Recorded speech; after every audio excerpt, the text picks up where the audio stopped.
तो आप सभी साथियों को बहुत बहुत नमस्कार। आज के इस लेट नाइट सेशन में आपका स्वागत करता हूं। आशा करता हूं कि आप तंदुरुस्त होंगे, जबरदस्त, और अपने आने वाले प्रमोशन एग्जाम की तैयारी भी बहुत ही जोरों शोरों से कर रहे होंगे। और माता की भक्ति करते हुए, अपने आस्था पर भरोसा करते हुए, अपने आराध्य देव जिसको आप मानते हैं उस पर एक अटूट विश्वास करते हुए आप अपने प्रमोशन एग्जाम्स के बहुत ही नज़दीक पहुंच चुके हैं। और ऐसे समय में हमें अपने अंदर का जो आत्मविश्वास है उसको जगा के रखना है, क्योंकि बहुत सारे साथियों से बात होती है तो कहते हैं कि सर थोड़ा आखिरी आखिरी में नर्वस जैसा लग रहा है, क्या तैयारी करें, ऐसा लग रहा है कि कुछ पढ़े ही नहीं है, ऐसा लगता है कि टेस्ट करने पर सर बहुत ही डिमोटिवेशन आ जाता है।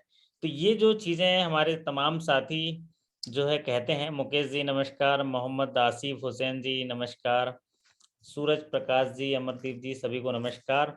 और सभी साथियों को, इन साथियों की ओर से बहुत बहुत नमस्कार। तो ये जो चीज़ें हमारे साथी हमारे साथ साझा करते हैं ये वाकई है, नेचुरल है, ये प्राकृतिक है। क्योंकि ये जो चीज़ें जो फीलिंग आती है वो स्वाभाविक है। और आपको इन्हीं चीज़ों से ऊपर उठने के लिए आपके अंदर एक अदम्य साहस लाना होगा कि हाँ, मैंने जितनी भी पढ़ाई करी है, मैं ये नहीं कह सकता कि आपने पूरी पढ़ाई कर ली है, या कोई भी नहीं कह सकता कि आपने पूरी पढ़ाई कर ली है, लेकिन आपने जितनी पढ़ाई करी है उस पर आपको भरोसा करके जाना होगा, क्योंकि उसी पर ही आपका टेस्ट है। आप हमारे रामपाल जी देखिए यहाँ पर जुड़े हुए हैं, और भी हैं कई साथी। बैंक से रिटायर भी हो जाएंगे ना, तब भी पूरी चीज़ें पढ़ाई नहीं कर पाएंगे। इस धरती में आए हैं, इस धरती पर चले जाएंगे, लेकिन फिर भी हम पूरी पढ़ाई नहीं कर पाएंगे। है ना राजेश जी, एग्री करते हैं ना? तो इतना अथाह जो हम जो पढ़ाई के समंदर में हैं, तो हमें क्या करना है, जितनी पढ़ाई हमने करी है, सपोज 10 टॉपिक हमने पढ़ा है, तो 10 टॉपिक को रिवीजन करना है। और रिवीजन करके फिर उस 10 टॉपिक से जुड़े हुए सवाल आएंगे तो उनमें फिर कोई मिस्टेक नहीं करना है, ये सुनिश्चित करने के लिए आपका आत्मविश्वास चाहिए। और चूंकि हमको एक जीवन मिला है, अद्भुत जीवन मिला है, तो उस जीवन को अच्छा बनाने के लिए अपने को लक्ष्य की ओर साहस के साथ, कुशल जो आपने अपनी शरीर की कुशलता के साथ, और साथ ही साथ अच्छे ज्ञान के साथ आगे बढ़ना भी बहुत जरूरी है। हम लोग यहाँ कर्म करने के लिए आए हैं, कर्तव्य पथ की ओर जाने के लिए आए हैं। परिणाम क्या होगा इसकी चिंता नहीं है, अर्जुन युद्ध करिए। है ना स्नेह प्रसाद जी? परिणाम क्या होगा, है ना, कौन मरेगा, कौन हारेगा, कौन जीतेगा, क्या होगा इसकी चिंता छोड़ो, एग्जाम में भाग लो। क्या लो? एग्जाम में भाग लीजिए। और जो एग्जाम में भाग लेगा, तो युद्ध या एग्जाम आप नहीं लड़ोगे, कोई और लड़ता है। पूरा महाभारत आपने देखा होगा, है ना? तो क्या बोलते हैं, या आप तो कर्म करो। पता चला इतने सैनिकों पूरा, कितनी सैनिक हैं, और अकेला जो है अर्जुन जो है सबको हरा देता है। अर्जुन को लगता है कि मैं ही हराया हूँ, लेकिन उसके पीछे कोई और रहता है। तो ठीक उसी तरह अर्जुन बनिए। आपको लगेगा आप कर रहे हो, लेकिन आपके पीछे कोई और होगा। तो ठीक उसी तरह आपको अपने कर्म भूमि पर अपने आस्था विश्वास के साथ, अपने आत्मविश्वास के साथ, तैयारी के साथ जाना होगा। मैं तो बस बीच बीच में आपसे बात करने आ जाता हूँ, बाकी आप लोग बहुत ही शानदार तरीके से तैयारी कर रहे होंगे। हर एक पतंग को एक दिन कचरे के डब्बे में जाना है, हर एक पतंग को एक दिन कचरे के डब्बे में जाना है, लेकिन वहां जाने से पहले एक बार आसमान छू के दिखाना है। ठीक उसी तरह धरती में आए हैं तो धरती में मिल जाना है, लेकिन धरती में मिलने से पहले एक बार आसमान छू के दिखाना है, एक बार आसमान छू के दिखाना है। तो हम धरती पर आए हैं और धरती में मिल जाएंगे, लेकिन उसमें मिलने से पहले एक बार आसमान जरूर छुएंगे। और उसी आसमान को छूने के लिए हमें छलांग लगानी होती है, उसी आसमान को छूने के लिए हमें साहस करना होता है, और शक्ति लानी होती है, ज्ञान कौशल लाना पड़ता है, अच्छे लोगों के साथ जो है मिलकर तैयारी करनी होती है। तो आज JRGB के साथियों के लिए स्पेशल सेशन है, और इस सेशन में हम लोग छोटी छोटी बातों पर चर्चा करेंगे। और मुकेश जी बोल रहे हैं सर लाइव आते ही हम लोग को एनर्जेटिक हो जाते हैं। बिल्कुल एनर्जेटिक हो जाना है, और जब एनर्जी होती है तो हम मूव करते हैं। एनर्जी नहीं है तो फिर राजेश जी से पूछ लेंगे एग्जाम के बाद, है ना? अभी बहुत एनर्जी है राजेश जी में, फिर देखना जब एग्जाम हो जाएगा तो बोलेंगे सर रहने दीजिए ना, कहाँ लाइव लाइव का बटन ही नहीं दबेगा। जो लाइव जूम पे जाता है ना वो बटन भी क्लिक नहीं होता है। तो एनर्जेटिक होना बहुत अच्छी बात है, एनर्जी है तो आप मूव कर रहे हैं। तो आज का सेशन शुरू करते हैं। आज के सेशन में हम जेआरजीबी के साथियों के लिए कुछ इंटरनल चीज़ें बात करेंगे, जिनमें से आपके प्रमोशन एग्जाम में सवाल आने की पूरी संभावना होगी। तो ये जो सीज़न है अभी जो हमारे बैंकों में जो प्रमोशन का होता है, ये एक्चुअल में फेस्टिवल जैसा होता है और करियर को बदलने जैसा होता है, क्योंकि आपकी नई जिम्मेदारी, नया आपको आपके कार्यकुशलता और नया आपकी जो दक्षता की उसकी परीक्षा होती है। तो ऐसे में क्या होता है, इंटरनल में अभी जो फोकस हुआ है बैंकों का, वो एचआर पॉलिसी पे, आपके बैंक के इंटरनल पॉलिसीज पे, क्रेडिट पॉलिसी पे, ऑडिट पॉलिसी पे और customer grievances reduction mechanism policy पे सवाल को फोकस किया जा रहा है अभी। और अगर जेआरजीबी के क्लरिकल टू ऑफिसर की बात करें तो अभी तक के मैक्सिमम जो भी बैंकें होती हैं एग्जाम अभी, उनमें 20 सवाल इंटरनल के, मैक्सिमम 20 सवाल मैक्सिमम, और साधारणतः 12 सवाल आते हैं। साधारणतः अगर कॉमन तरीके से हैं तो इंटरनल के 12 सवाल, और बाकी जो आपके 60 जो सवाल होते हैं, 60 में से आपके 48 सवाल जो होंगे जनरल बैंकिंग के, जो टॉपिक हम लोग लगातार हर दिन पढ़ते आ रहे हैं, ये आपके लॉगिन सेक्शन में है। तो 12 सवाल में से आप मान लीजिए साधारण तौर पे ही बात करें 12 सवाल, तो 12 सवाल 5 टॉपिक से आएंगे। पहला एचआर पॉलिसी से 1 या 2 आ सकते हैं। दूसरा आपका बिजनेस फिगर से 1 या 2 आते हैं। तीसरा आपका क्रेडिट पॉलिसी से 2 आते हैं। चौथा आपका जो है internal audit and inspection policy से 2 आते हैं। और अगला जो है आपका कस्टमर ग्रीवेंसेस पॉलिसी से 1 आएगा। और एक जो है आपके रिटेल, बाकी जो बचे हुए 4 या 5 हैं आपके लोन से आएंगे, मतलब जैसे हाउसिंग लोन हो गया, एजुकेशन लोन हो गया, फिर आपका गोल्ड लोन हो गया, किसान क्रेडिट लोन हो गया, एग्रीकल्चर टर्म लोन हो गया, ट्रैक्टर लोन हो गया, हार्वेस्टर लोन हो गया, या उनसे सिक्योरिटी से जुड़ा हुआ कोई सवाल आ जाएगा। तो चलिए आज देखते हैं क्या है आपका बिजनेस फिगर की बात करते हैं। और बिजनेस फिगर जो है, बहुत सारे साथी पूछते हैं कि सर बिजनेस फिगर किसका पूछेगा, मार्च 22 का पूछेगा कि किसका। तो मार्च 22 के फिगर तो आए नहीं है, इसलिए ये एक्सपेक्टेशन है पूरा कि 31 मार्च 2021 के बिजनेस फिगर पूछे जाएंगे, क्योंकि ये एग्जामिनेशन के जो क्वेश्चन हैं वो 1 महीना पहले ही बुक हो गए हैं। तो आपको बिजनेस फिगर याद रखना है 31 मार्च 2021। तो टोटल बिजनेस आप झारखंड राज्य ग्रामीण बैंक एज ऑन 31 मार्च 2021। तो आप सोचिए, आप जिस बैंक में काम करते हैं, अगर उसका बिजनेस आपको पता होता है तो एक तो प्राउड फील होता है, आपको बहुत अच्छा लगता है कि मैं जिस बैंक में रात दिन 365 365 डेज 24/7 ऐसा काम करता हूं, उस बैंक का बिजनेस 11,871.53 करोड़ है। टोटल बिजनेस आप JRGB as on 31 March 2021 is ₹11,871.53 crore.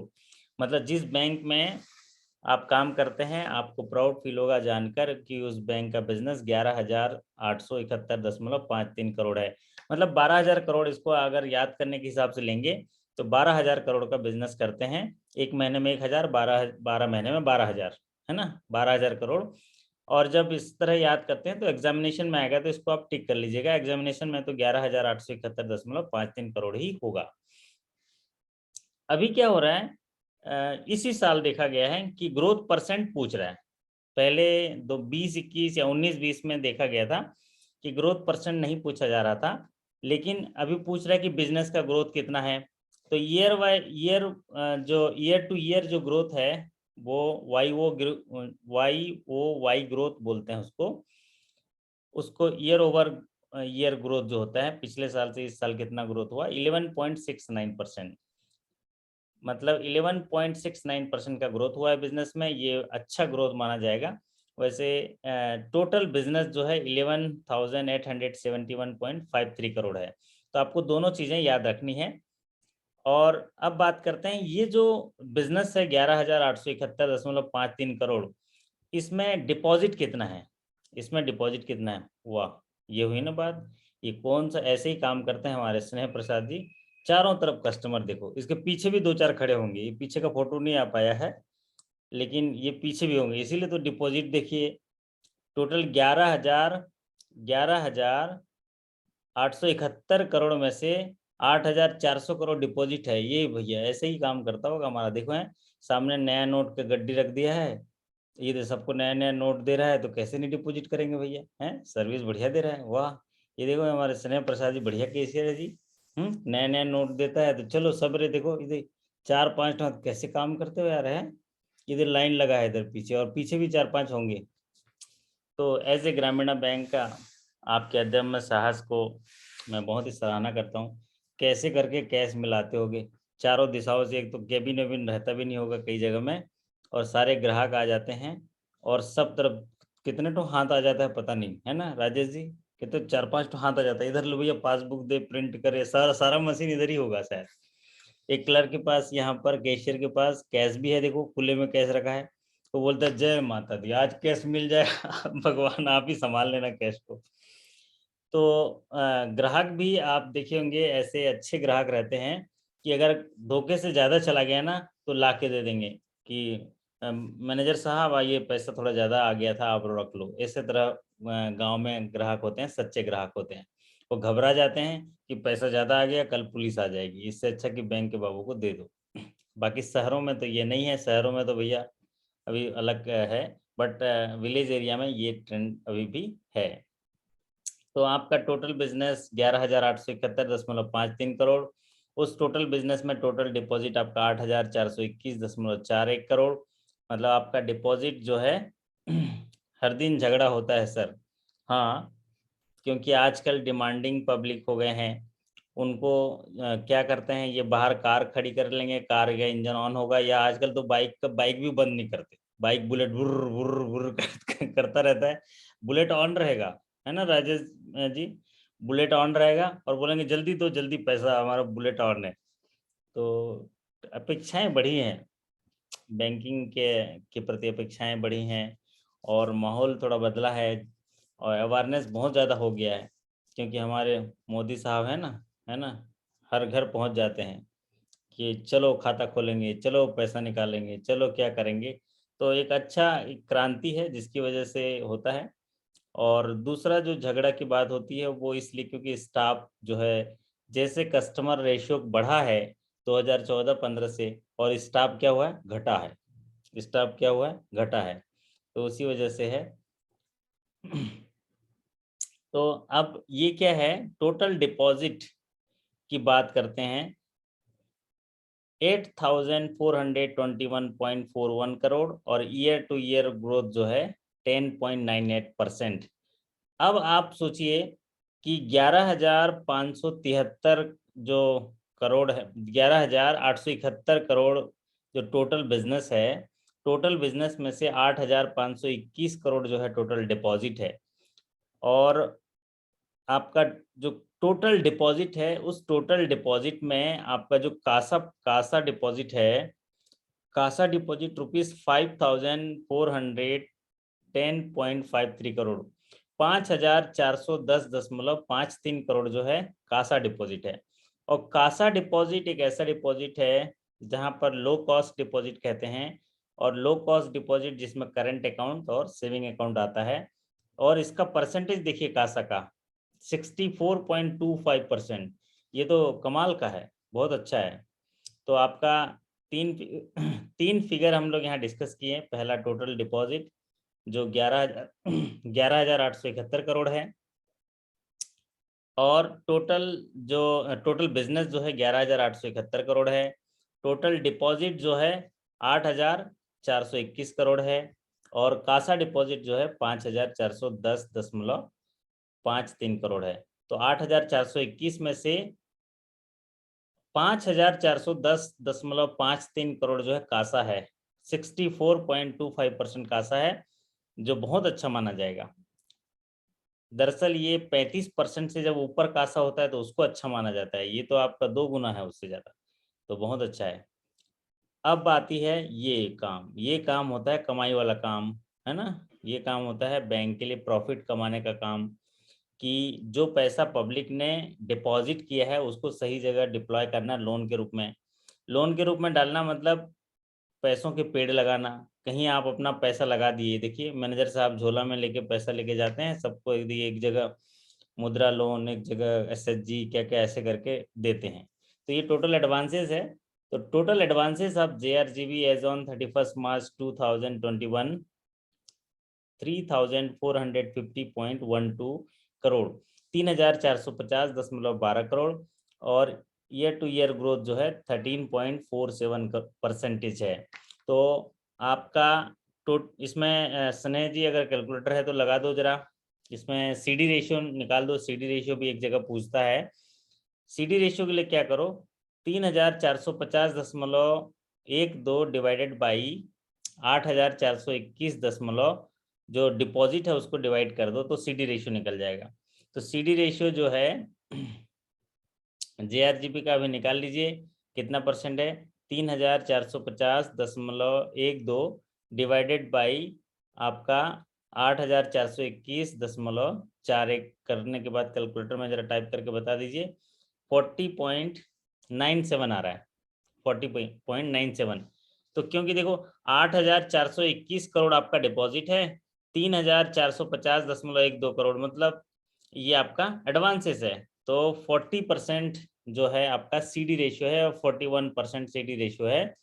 ये अच्छा नहीं माना जाएगा, ये अच्छा नहीं माना जाएगा। कम से कम जो है 60% से ऊपर सीडी रेशियो होता है तो उसको अच्छा माना जाता है।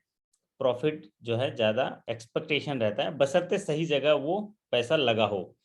तो यहाँ पर सीडी रेशियो जो है पूछा जाता है, इसलिए याद रख लीजिएगा 40.97%। और एक कासा परसेंटेज भी पूछा जाता है, कासा परसेंटेज है 64.25%। चलिए, तो अभी हम लोग जान पाए total business 11,871 crore, total deposit 8,421 crore, total advances 3,450 crore और सीडी रेशियो 40.97%।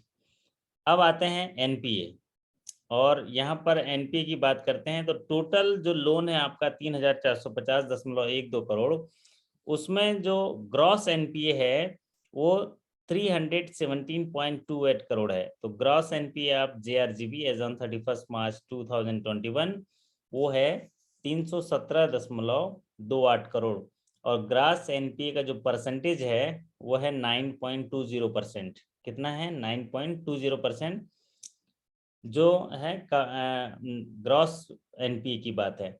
और ग्रॉस एनपीए क्या होता है, अगर 100 रुपये लोन दिए हैं और 100 रुपये लोन में से अगर 80 रुपीज़ जो है आपका स्लिप हो गया, एनपीए में आ गया, तो वो 80 रुपीज़ जो है ग्रॉस एनपीए होगा। और नेट एनपीए का परसेंटेज है, लेकिन आपके मैगजीन में नेट एनपीए नहीं दिया गया है, इसलिए आप अपने से खोज लीजिएगा, क्योंकि जो डाटा मुझे दिया गया था उसमें नेट एनपीए का फिगर नहीं है। नेट एनपीए में क्या होता है, ग्रॉस एनपीए में से प्रोविजन घटा देंगे तो नेट एनपीए होता है। तो जो डिटेल दिए गए थे मुझे उसमें नेट एनपीए कितना फिगर है वो नहीं दिया गया है, तो आप अपने बैंक के मूवमेंट ऑफ एनपीए में देख लीजिएगा। ये देखिए किसी साथी ने लिखा है, मुकेश जी ने, कि ग्रॉस एनपीए के बाद इन्होंने नेट एनपीए लिखा है 148.92 करोड़, 4.54% इन जेआरजीबी। तो जेआरजीबी का इन्होंने नेट परसेंट लिख दिया, नेट एनपीए का परसेंटेज लिख दिया, वो है 4.54%। 4.54% जो है नेट एनपीए है। और नेट एनपीए कैसे निकाला जाता है, ये ग्रॉस एनपीए में से प्रोविजन घटा देते हैं तो नेट एनपीए आता है। और प्रोविजन के लिए पूरी गाइडलाइन है, एनपीए की गाइडलाइन है। एनपीए में एसेट क्लासिफिकेशन के आधार पर उनका प्रोविजनिंग होता है। तो यहाँ पर दरअसल नेट एनपीए जो है 6% से ज़्यादा नहीं होना चाहिए, तो आपका नेट एनपीए भी अच्छा कंट्रोल में है। और ग्रॉस एनपीए जो है 10% से ज़्यादा नहीं होना चाहिए, वो भी 10% से नीचे है। तो एनपीए लेवल ठीक ठाक है आपका। अब बात करते हैं नेट प्रॉफिट। ये हुई ना कमाल की बात, ये याद रख लीजिए नेट प्रॉफिट। तो साल भर का नेट प्रॉफिट आपका 32 करोड़ है। कितना है, 32 करोड़ जो है नेट प्रॉफिट है, 32.02 करोड़। इसको आप याद रख लीजिए, net profit of JRGB as on 31 March 2021 32.02 crore जो है ये आपका नेट प्रॉफिट है। और ज़्यादातर सवाल ये नेट प्रॉफिट से जुड़ा हुआ पूछता है, आपके बैंक का नेट प्रॉफिट कितना है। और एक सवाल पूछता है टोटल डिपॉजिट के बारे में, टोटल डिपॉजिट कितना है और ईयर टू ईयर ग्रोथ कितना है। और कासा परसेंटेज के बारे में सवाल पूछता है कि कासा परसेंटेज कितना है। और सीडी रेशियो के बारे में सवाल पूछता है। किसके बारे में? सीडी रेशियो के बारे में। अगला देखते हैं बिजनेस पर ब्रांच। पर ब्रांच बिजनेस जो है कितना है। आपकी एक ब्रांच जो है 26.80 करोड़ की कारोबार करती है, मतलब 26.80 करोड़ का कारोबार एक ब्रांच करते हैं, तो काफ़ी अच्छा है। पर ब्रांच जो बिजनेस फिगर है वो बहुत अच्छा है। बिजनेस पर ब्रांच 26.80 करोड़ जो है ये पर ब्रांच का बिजनेस है। और पर एम्प्लॉय बिजनेस, एक एम्प्लॉय जैसे एज ए स्नेह प्रसाद जी अगर अकेले देखेंगे तो कितना 7.38 करोड़ का बिजनेस करते हो, है ना। अरे वाह, पार्टी देना पड़ेगा, घर में है, घर वाले सुन लेंगे, वाह 7 करोड़ के बिजनेस करते हो जी, हैं, लाओ लाओ लाओ, चलो चिकन पार्टी करो। तो बिजनेस पर एम्प्लॉय मतलब एक एम्प्लॉय जो है 7.38 करोड़ का बिजनेस करते हैं साल भर में। तो आप सोचिए कितना बड़ा काम करते हैं आप, 7.38 करोड़ का बिजनेस करते हैं। और पर ब्रांच बिजनेस की बात करें तो 26.80 है, और बिजनेस पर एम्प्लॉय की बात करें तो 7.38 करोड़ जो है आपका बिजनेस करते हैं। एक इम्पॉर्टेंट रेशियो है, उसको बोलते हैं provision coverage ratio. Provision coverage ratio पूछा गया है तो 52.86% है। 31 मार्च 2021 की स्थिति में provision coverage ratio of JRGB is 52.86% है, जो कि मिनिमम 70% होना चाहिए। ये भी कम है, ये भी कम है। दरअसल आपका क्रेडिट पोर्टफोलियो थोड़ा कम है 3,450, और उसमें 317 ग्रॉस NPA है। तो प्रोविजन यहाँ पर 52.86% है, जबकि प्रोविजन जो है वो 70% मिनिमम होना ही चाहिए, 70% से ज़्यादा होना चाहिए। तो ये जो है लोअर साइड है। अब बात करते हैं CRAR। ये देखिए CRAR जो है capital to risk weighted asset ratio as on 31 March 2021 ये 10.87% है। दरअसल बेसल 3 नाम्स के हिसाब से इसको 11.50% होना चाहिए, और ये 11.50% मैंडेटरी हो जाएगा 23 जनवरी 2023 से, 1 जनवरी 2023 से।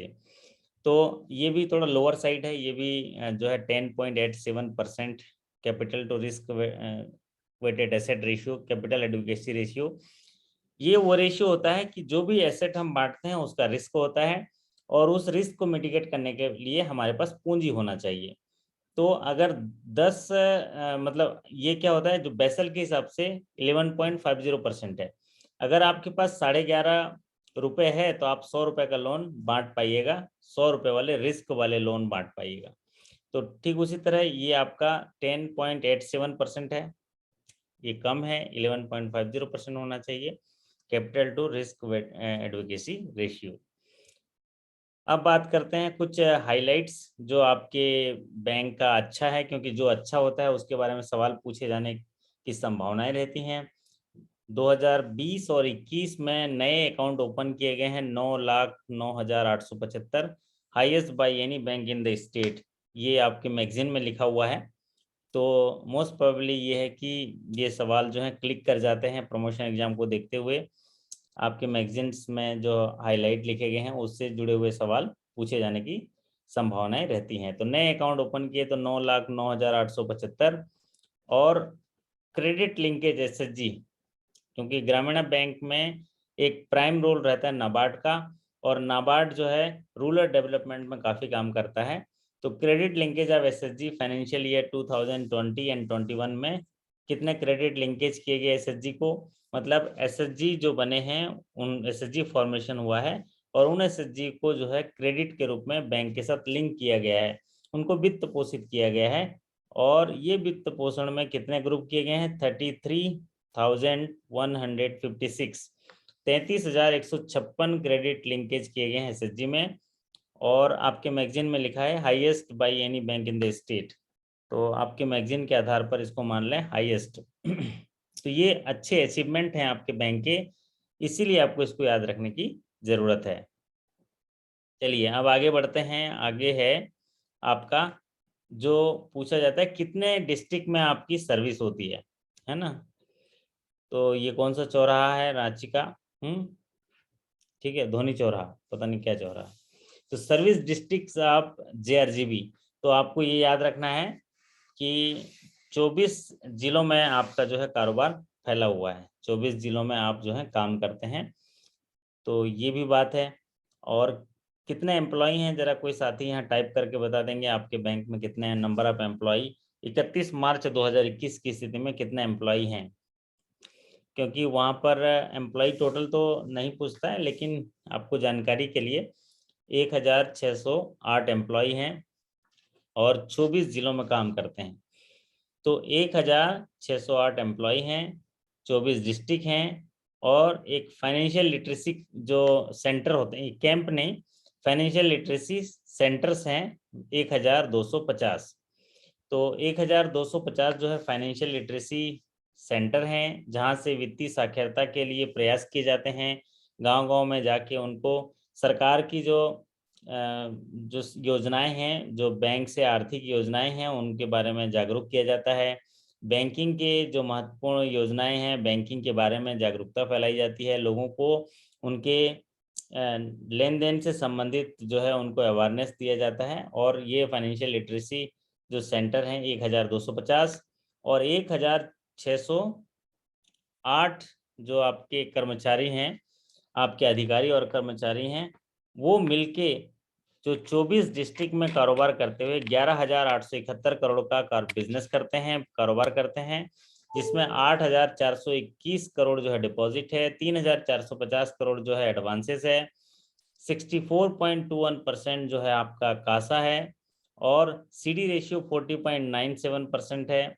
ग्रॉस NPA जो आपका है वो 317 करोड़ है, और नेट NPA आपका 4.50% है, 54% है, और प्रॉफिट आपका 32 करोड़ का है। पर एम्प्लॉय बिजनेस जो है 7.38 करोड़ का है, और पर ब्रांच बिजनेस जो है वो 26.80 करोड़ का है।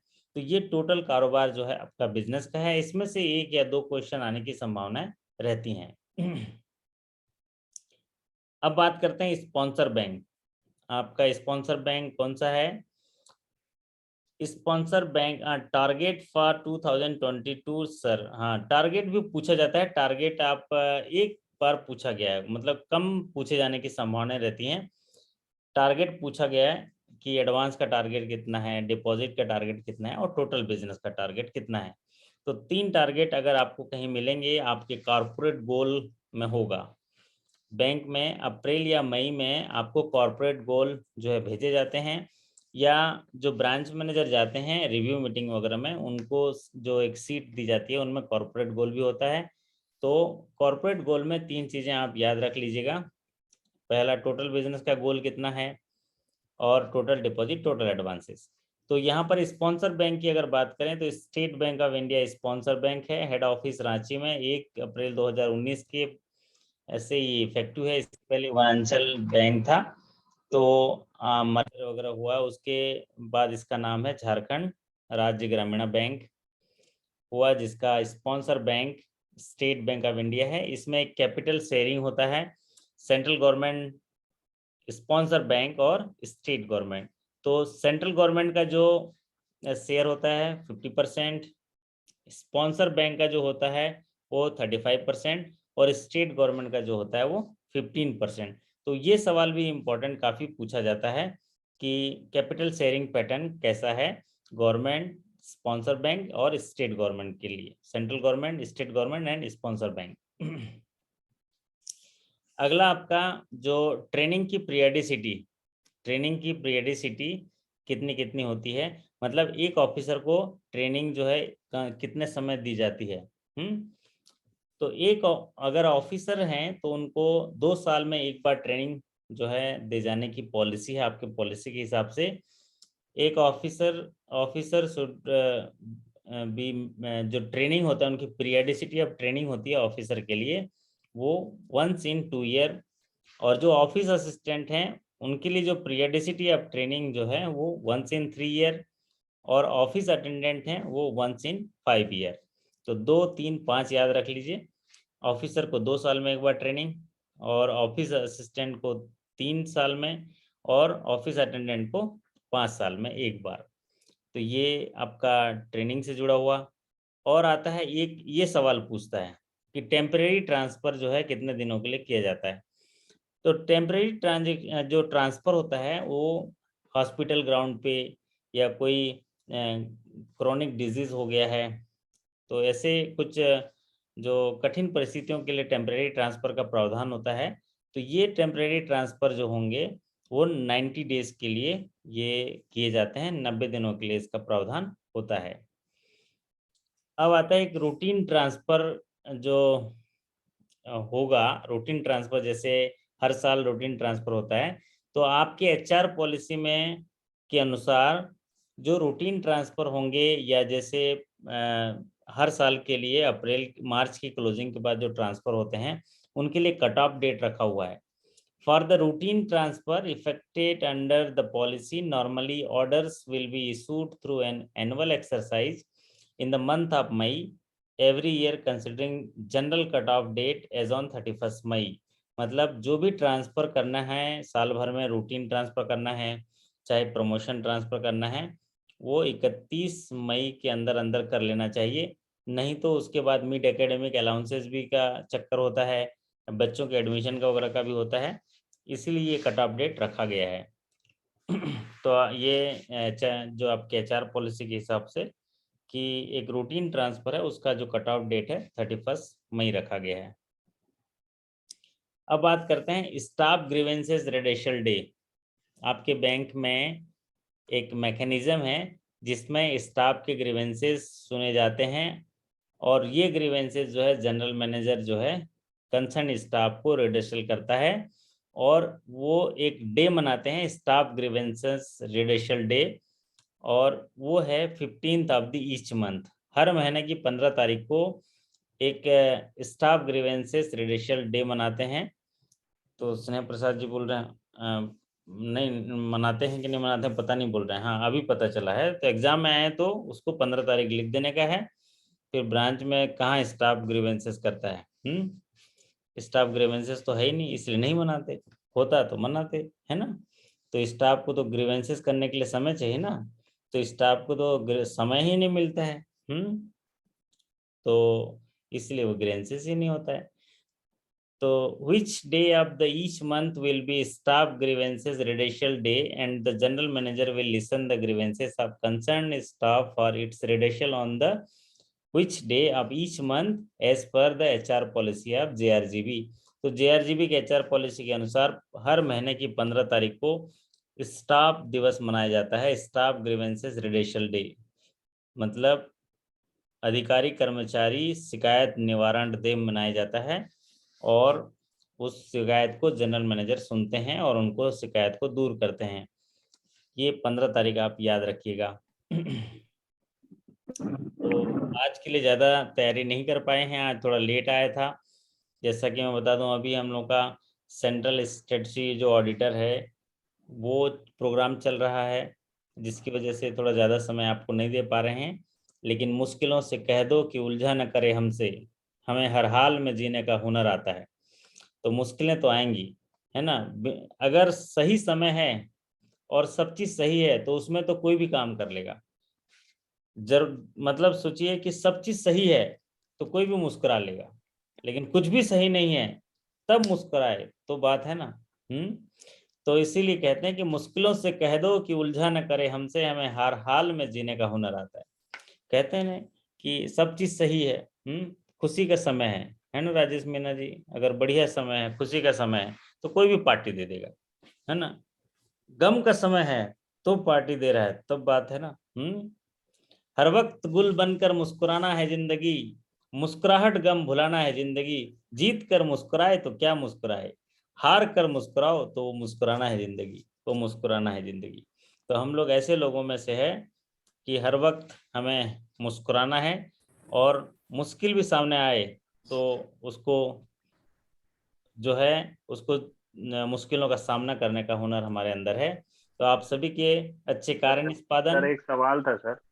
हाँ जी, बताइए। सर प्रोविजनिंग कवरेज रेशियो जो 52.86% है सर, हम्म आप बोल रहे थे कि वो कम है। लेकिन हम्म सर वो जितना कम होगा उतना ही अच्छा होगा ना बैंक के लिए सर। जितना हम कम प्रोविजन करेंगे अपने एसेट के लिए तो हम्म उतना ही हमारा प्रॉफिट बढ़ेगा ना सर। प्रॉफिट बढ़ेगा, लेकिन आरबीआई क्या होता है, देखो आप समझो, प्रोविजनिंग क्यों किया जाता है कि आप रामलाल के पैसे को श्यामलाल को दिए हो। समझ रहे हो मेरी बात? हम्म। आपने क्या किया है, 100 रुपया हमारा जो स्नेह प्रसाद मेहनत कर करके वो 4 दिशाओं से काम करके डिपॉजिट लाया है, उसी को आपने किसी और को दिया है। तो दूसरे का पैसा दूसरे को दिए हैं, तो वो पैसे में रिस्क है ना, उस पैसे में रिस्क है। तो वो पैसा जब कहीं गया है एनपीए में, स्ट्रेस एसेट में है, तो उसमें प्रोविजन ज्यादा करना होता है। प्रोविजन अगर ज्यादा है तो आप सक्षम रहेंगे ना, प्रोविजन ज्यादा है तो आप पब्लिक को पैसा समय पर लौटा पाइएगा। अगर आप बोल रहे हैं आपके हिसाब से, मान लीजिए 10% प्रोविजन कर दिए, अब 10% प्रोविजन किए हैं और कल के वो पैसा नहीं आया जो एनपीए में गया है, तो आप कहाँ से भरिएगा? आपको तो वो पैसा किसी का 300, जो 300 करोड़ कहीं से कोई जमा किया है, उसी 300 करोड़ को पब्लिक को दिए हैं। इसीलिए प्रोविजन जो है 70% मिनिमम क्राइटेरिया दिया है ना। मिनिमम क्राइटेरिया, पब्लिक का भरोसा बढ़ेगा। प्रोविजन सर ज्यादा रहने से पब्लिक को पब्लिक का भरोसा बढ़ेगा। पब्लिक को पब्लिक का भरोसा डिस्क्लोज ही इसलिए कहाँ बढ़ेगा, करते हैं ये सब। पब्लिक का भरोसा इसलिए बढ़ेगा, पब्लिक जो है बैलेंस शीट आपको देखते हैं आपका, वो बोलेगा कि देखो इसमें अगर एनपीए में पैसा डूब भी गया तो हमें कोई दिक्कत नहीं, पूरा पैसा ये सुरक्षित रखें। ठीक है। आपने देखा होगा कई कई बैंक में 86% का प्रोविजन है, मतलब जो पैसा ग्रॉस एनपीए में है वो 86, 100 टका में 86 टका डूब भी जाए तो इनके पास 86 टका पहले से रखा है प्रोविजन में अपने पास। प्रोविजन का मतलब क्या होता है, हमारी गाढ़ी कमाई में से पैसा निकाल के हम अपने पास रख लेते हैं पहले से। पहले से है भैया, पैसा अभी डूबा नहीं है, लेकिन डूब जाएगा तो भी कोई दिक्कत नहीं, 86 रुपये हमारे पास है ना। 100 रुपये डूब गया, 86 रुपये, 14 रुपये का रिस्क है, तो इसीलिए प्रोविजन किया जाता है। ठीक है आशीष जी। ठीक सर। ठीक, ओके। और कोई सवाल हमारे स्नेह प्रसाद जी? चलिए बहुत बढ़िया, तो आप सभी से थोड़ा विदा लेता हूँ। फिर कुछ सवाल जो है, अभी मैं एक मॉक टेस्ट दूंगा, आप लोग मॉक टेस्ट करिएगा, 30-40 सवाल हैं। सर 2022 का डाटा नहीं पूछेगा ना? हाँ, 222 का डाटा कहाँ आया है, आया क्या? आया ही नहीं है तो पूछेगा कहाँ से? 2022 का अभी क्लोजिंग हो गया है 31 मार्च 2022 का, लेकिन वो अभी ऑडिट के साथ बैंक जो है प्रेस कॉन्फ्रेंस के माध्यम से उसको रिलीज करते हैं। रिलीज करने के बाद फिर उसके बाद जो एग्जाम होगा उसमें 2022 का पूछेगा। लेकिन अभी जस्ट क्लोजिंग हुआ है, डाटा कच्चा है, अभी मटके में पक रहा है, बिरयानी पूरी तरह से पका नहीं है, ढक्कन खुला नहीं है। जब पक जाएगा तब बटेगा, और जब बटेगा तो उसी के स्वाद के बारे में पूछा जाएगा। सही बात है ना? जी स्नेह प्रसाद जी सर जी। जी? बहुत बढ़िया। तो 2022 का डेट नहीं पूछेगा सदानंद जी, और जी सर। 2021 का 2021 का याद कर लीजिए, है ना।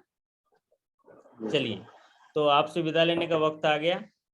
फिर हम लोग कल फिर सेशन करेंगे। कल थोड़ा मैं आपसे क्वेश्चन क्वेश्चन लाऊंगा, करीबन बैंकिंग और ये मिक्स मिला के 100 क्वेश्चन करेंगे रात को।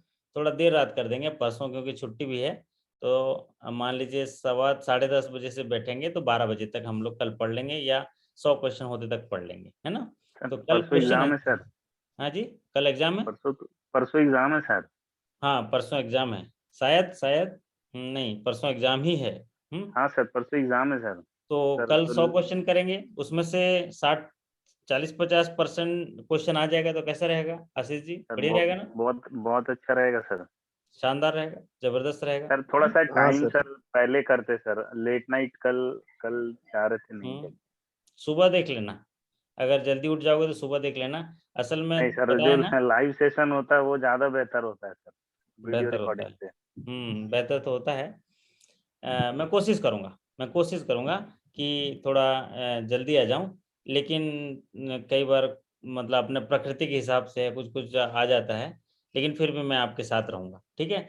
और ठीक है, एग्जाम के बिल्कुल। दिन भी मैं आपके साथ रहूंगा। अगर आप मेरे से कनेक्ट हो जाओगे तो मैं एग्जाम के दिन भी आपके साथ रहूंगा। ठीक है, थैंक यू सर, सवालों का थैंक जवाब यू। आपसे करते रहेंगे। कल मैं 100 क्वेश्चन के साथ क्वेश्चन आंसर थोड़ा फास्ट मोड में करेंगे, बिल्कुल, क्वेश्चन आंसर, और कोशिश करूंगा बिल्कुल, कि सारे टॉपिक कवर हो जाए। केवाईसी, बिल्कुल sir. PIT sector, general banking, आपका legal expect, documentation, mortgage, banking relationship, all सब, है ना। और ठीक। पूरी भगवान से प्रार्थना भी करूंगा और आप लोगों के लिए जो सफलता के लिए दुआएं भी करूंगा और पूरा पूरा मैं शुभकामनाएं भी दूंगा। कल जो सवाल हम लोग करेंगे वो सवाल जो आप ध्यान दे के जाएंगे, और परसों ऐसा लगेगा कि हाँ यही सवाल आ गया तो भी मजा आ जाएगा, और ऐसा होता भी है, ऐसे होता आया भी है। चलिए, बहुत बढ़िया। अभिषेक जी ने लिखा, it would be better to discuss in last hour sir. बिल्कुल, बहुत बढ़िया होगा, शानदार होगा, जबरदस्त होगा, जिंदाबाद होगा। ये बहुत बढ़िया, तालियां। सत्यन जी बहुत ही शानदार सीख गए। ये 3 वर्ड हैं बहुत जबरदस्त, शानदार, जबरदस्त, जिंदाबाद। अगर कोई पूछे तो बोले क्या बेहतरीन हो सर, लाजवाब हूँ, शानदार हूँ, जबरदस्त हूँ, ऐसा बोल के देखिएगा। जितनी देर आप ये ऐसा बोलते हैं आपके अंदर 1 लाख पॉजिटिव कोशिकाएं पैदा हो जाती हैं, है ना। भरोसा नहीं है तो अभी जाके अपने घर में मैडम होंगे ना तो उनको बोलिएगा, पूछेंगे कैसे हो जी स्नेह प्रसाद, शानदार हूँ, लाजवाब हूँ, जबरदस्त हूँ, बोल के देखिएगा। ठीक है, आपका जीवन जो है बदलने लगेगा। चलिए, और जरूर बदलेगा, सफलता भी मिलेगी और जीवन के दर्शन भी होंगे।